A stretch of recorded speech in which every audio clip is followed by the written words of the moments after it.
ఉమ్మడి మెదక్ జిల్లాలో ఆర్టీసీ సమ్మె ఏది ఉంది అది ప్రశాంతంగా కొనసాగుతుంది. ఒక మెదక్ ఘటన మినహా మిగతా అన్ని చోట్ల కూడా ప్రశాంతంగా కొనసాగుతుంది.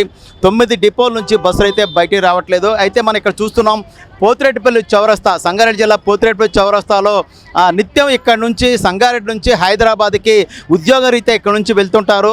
వందలాది మంది ఇక్కడ నుంచి ప్రతిరోజు హైదరాబాదు వివిధ ప్రాంతాలకు చేరుకోవాల్సి ఉంటుంది. కానీ ఆర్టీసీ సమ్మె వల్ల వందలాది మంది ఎవరైతే ఉన్నారో ఇక్కడ ప్రయాణికులు ఇక్కడ వేచి చూస్తూ ఉన్నారు, బస్సుల కోసం వేచి చూస్తున్నారు. కానీ బస్సులు రాకపోవడంతో ప్రైవేటు వాహనాలను ఆశ్రయిస్తూ ఉన్నారు. ప్రైవేటు వాహనాల్లో అత్యధిక రేట్లు పెట్టి వెళ్లాల్సి అయితే పరిస్థితి ఇక్కడ ఏర్పడింది.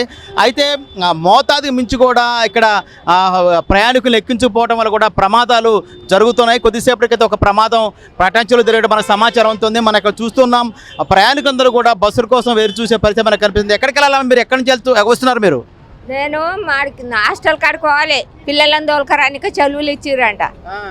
ఈ బస్సులు ఏమిటి మీద పోవాలి ఇక. మనం చూస్తున్నాం సమ్మె కారణంగా ఏదైతే కర్ణాటక నుంచి వస్తున్నాయో కర్ణాటక బస్సులు, కర్ణాటక మహారాష్ట్ర నుంచి ఇక్కడికి ప్రతి 10 నిమిషాలకు బస్సు వస్తుంటుంది. ఈ బస్సుల కోసం అయితే మాత్రం తెలంగాణలో ఆర్టీసీ సమ్మె వల్ల ఈ యొక్క కర్ణాటక బస్సుల్ని మాత్రం ప్రయాణికులు ఆశ్రయించే పరిస్థితి మనకు కనిపిస్తుంది. మనం చూస్తున్నాం కర్ణాటక నుంచి వచ్చిన బస్సు మీద ప్రయాణికులు ఎగబడే పరిస్థితి మనకు కనిపిస్తూ ఉంది. ఇక ఆటోలు, మిగతా ప్రయాణ సౌకర్యాలు ఏవైతే ఉన్నాయో వాటన్నిటి మీదుగా అత్యధిక ధరలు అయితే చెల్లించుకొని ప్రయాణికులు వెళ్లాల్సిన పరిస్థితి ఏర్పడింది. మొత్తం మీద చూసుకున్నప్పుడు ఆర్టీసీ సమ్మె వల్ల కర్ణాటక, మహారాష్ట్ర నుంచి వస్తున్నటువంటి ఏదైతే బస్సులు ఉన్నాయో ఆ బస్సులను మాత్రం ప్రయాణికులు ఆశ్రయించి హైదరాబాదు అదేవిధంగా ఇతర ప్రాంతాలకు చేరుకునే ప్రయత్నం అయితే కొనసాగుతూ ఉంది.